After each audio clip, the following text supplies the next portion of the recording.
I mean, Birmingham is a relatively new city, right? And since the beginning of Birmingham, I mean, late 19th century, and from the beginnings of Birmingham, music was here. And I've spent a lot of time researching and writing about Birmingham's jazz tradition. So that's one place to start, because some of these jazz musicians and kind of just pre-jazz musicians were some of Birmingham's first musicians. Before it was ever a brewery town, before it was ever a culinary town, it was a music town. People just don't see it that way because they don't know necessarily the names that came out of here. There's always been music in Birmingham. There's always been good music in Birmingham, but I think the things that Birmingham contributed to the world of music that I'm conscious of are go pretty far back. Birmingham had a guy named Fess Watley. That's what they called him. His name was John T. Watley, but he was a musician, and he was a professional musician in that he knew how to read music and write music, or score music for a band. And he became a teacher at A.H. Parker High School. Parker High School was the first school, I think, in Alabama for Negroes.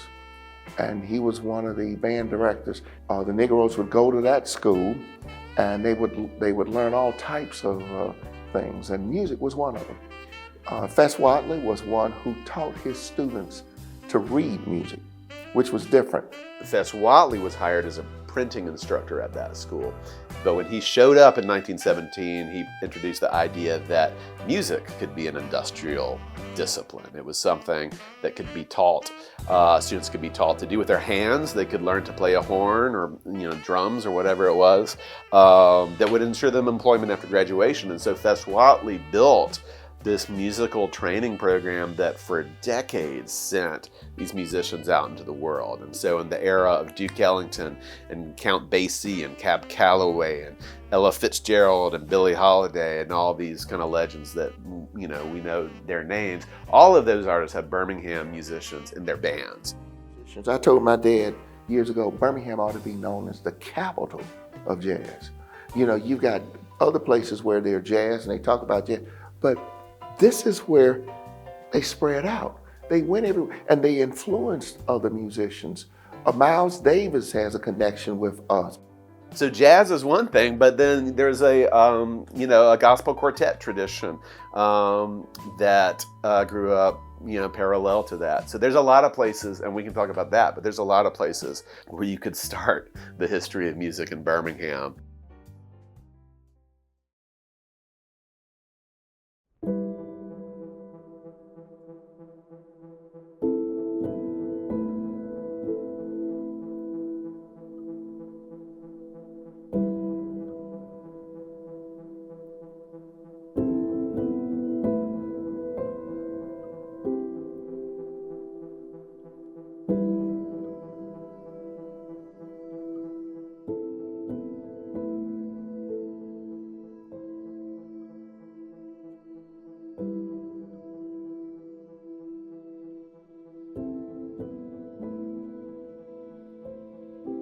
What people know about Birmingham the world over is not its music, but its civil rights legacy. And particularly what they know is 1963 and the images of fire hoses and dogs and everything that went down at that time. Obviously, much lesser known is the musical legacy of this place, but inevitably that musical legacy and the civil rights legacy have been intertwined throughout. It's basically because of the entrenched racism that was here in Birmingham, and that day Birmingham was just the worst of it, so they had to leave. Birmingham has always had a civil rights issue, which clearly affected the success of bands and people wanting to play here. That's the reason you don't hear so much about the heritage of Birmingham, because they couldn't stay here. You know, Nat King Cole famously performed in Birmingham in, I think, 1955. And of course, everything was segregated at that time, so he was going to do two shows, a show for a white audience and a show for a black audience, because Nat King Cole was huge. And he was attacked on stage by a small group of extremist white supremacists who charged the stage and attacked him. And, you know, he got off stage and everything and was okay, but the concert concluded after those first three songs, and this was national news. This brought, you know, a lot of attention to Birmingham and to racial violence in this area, and certainly impacted, you know, other musicians' attitudes and feelings about coming to play in Birmingham. This is Doug Layton and Tommy Charles. We're reminding you that our fantastic Beatle boycott is still in effect. Don't you forget what the Beatles have said. Don't forget to take your Beatle records and your Beatle paraphernalia to any one of our 14 pickup points in Birmingham, Alabama, and turn them in this week if possible. You've heard of the Beatles records burnings that went on all over the country, and the Beatles bands, after John Lennon said that the Beatles were more popular than Jesus Christ. That started in Birmingham, Alabama, by a couple of DJs who went on the air and took offense to those remarks by John Lennon. But Tommy Charles saw Tommy do this every day. He would come in and get a newspaper story. What was the big thing happening today? So one day in 1966, he came in August, and the headline was that John Lennon of the Beatles had said they were more popular than Jesus. Now, he did not read the whole article. He didn't know the whole context of what John Lennon was saying. He's basically, if you read it, saying that more kids were going to pop concerts, that were going to church. He thought it was wrong, and then he laughed and said, I guess we're more popular than Jesus now. But Tommy didn't see that. He just saw more popular than Jesus. He said, well, that's it. We're not going to play Beatles songs anymore. The program director came running into the things. They're 15 of the top 20 records we have right now. What are you doing? And he said, nope, we're going to do it. As a matter of fact, we're going to burn the records. We're going to have a Beatle burning at Western Hills Mall. It's going to all happen. We're going to have a Beatle burning. Tommy ended up being in every Beatle documentary. John Lennon had to apologize for the remark. It was all blown up from Birmingham, Alabama, from Tommy Charles. Wasn't this a challenge like this, though? Wasn't this a serious article asking John Lennon how he felt about things? Wasn't he just being honest? I suppose. You never can tell about it. The outcome was they caused a bunch of people to burn their Beatles records, or at least talk about burning their Beatles records. But are you burning your Beatles records? Yes, sir, I burn them. You burned them all yourself? I've already burned them.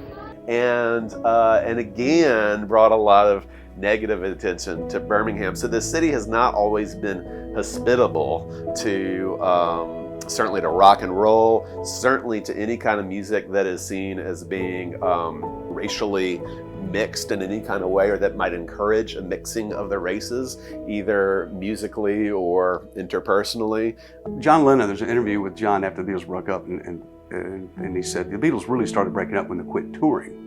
That's when they started, that was the beginnings of the breakup, because there's several ways. And they quit touring, mainly because they were tired of it, they couldn't be heard, but they also, mainly, he said, the Jesus controversy. If it had said television is more popular than Jesus, I might have got away with it. Just, he said, I could, all the controversy about it, and I was getting the hate mail and all this stuff, which was started by Tommy. So, connecting the dots, Tommy Charles from Birmingham, Alabama, had more to do with the Beatles breaking up than Yoko Ono.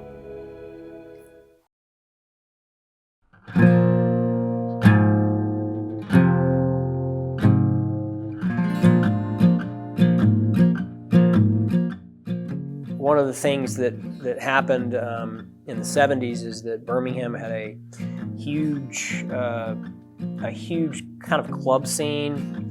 And we're still talking about people that were going out to a restaurant or a hotel or wherever else, but there was music playing everywhere you can imagine. You know, you can't say Birmingham invented rock and roll or something like that, but there's always been a lot of music in Birmingham. Back in the, I guess, 70s and 80s, Morris Avenue.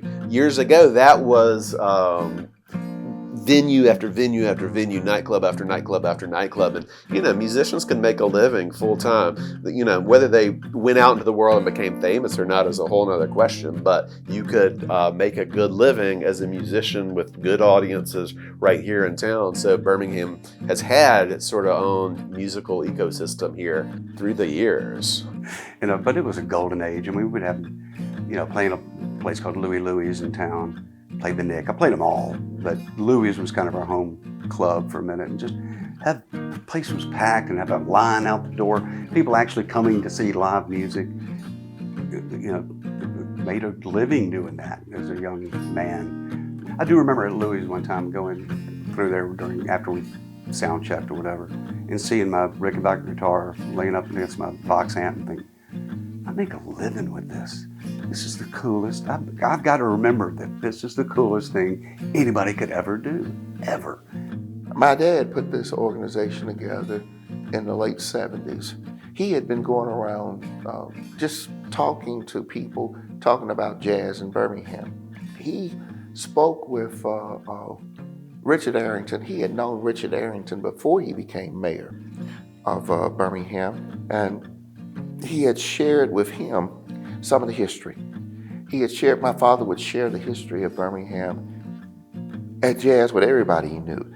When Richard Arrington became mayor of Birmingham, Richard Arrington knew what Birmingham had done, and Richard Arrington wanted this city to be known for more than just dogs, fire hydrants, and segregation.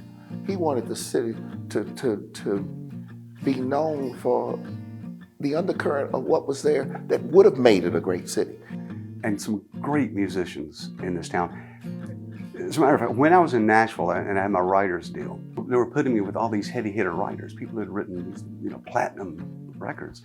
And I remember thinking, they're good, but they're not better than Mark Phillips in Birmingham, Alabama, or Don Tinsley.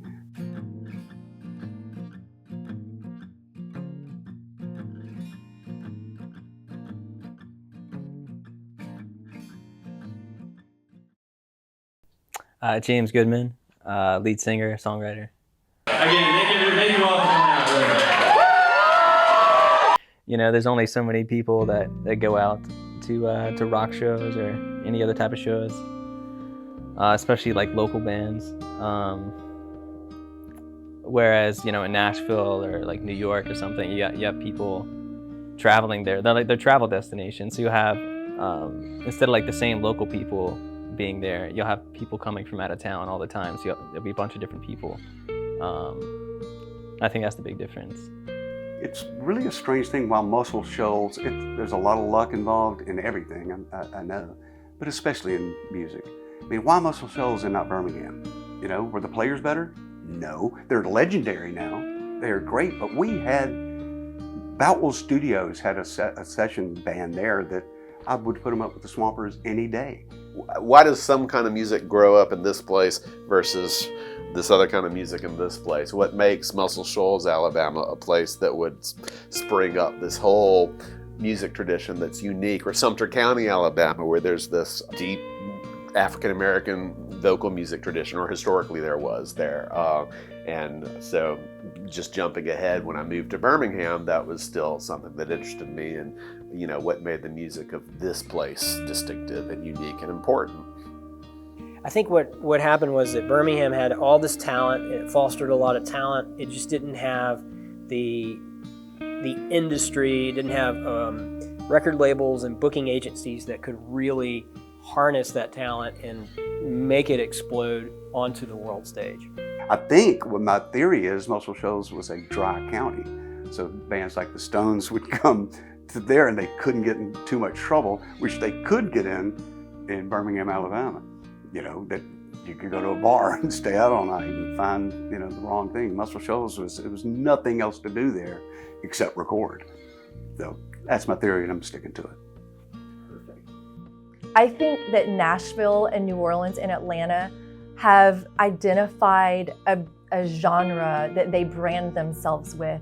So obviously Nashville is country and New Orleans is jazz and Atlanta is hip hop. But I think that Birmingham sits somewhere in the middle in a very diverse sort of melting pot of all of those things and so much more. And I think that's what sets Birmingham apart, is being perhaps even more diverse than those cities are.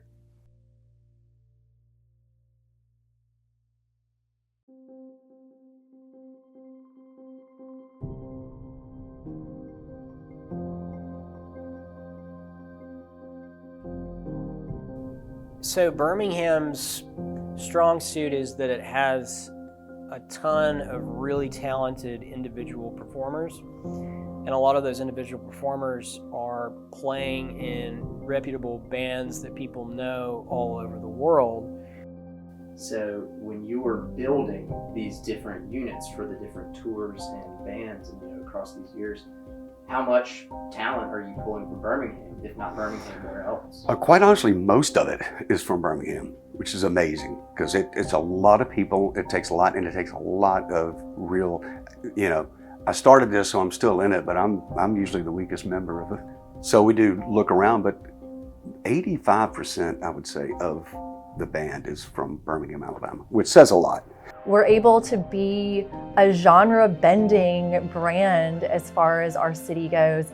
There's an exciting indie rock grassroots scene in the clubs. I don't think rock and roll will ever die, to be honest.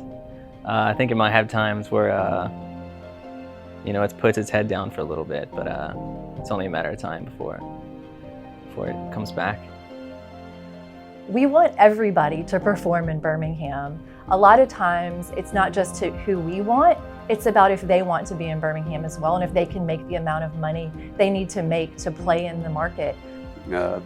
Tough, music's tough, tough road. I support musicians. Go out and hear a band and buy a physical record or t-shirt or whatever for them. That's the biggest thing people can do. It's increasingly impossible to be a professional musician, and that's devastating, not just to would-be professional musicians, but to our society as a whole.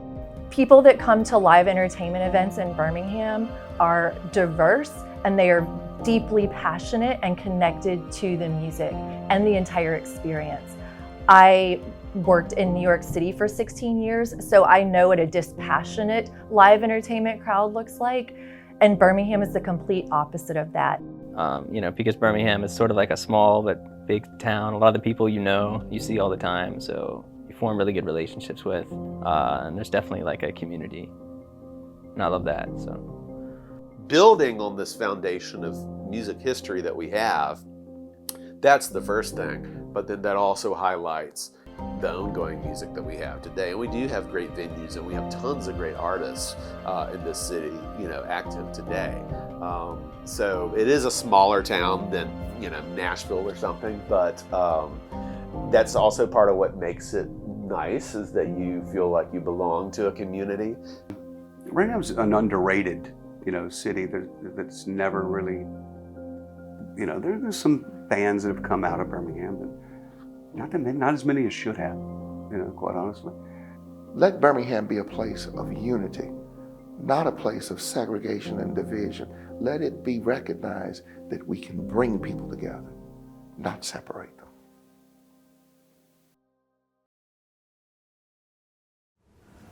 Play this one.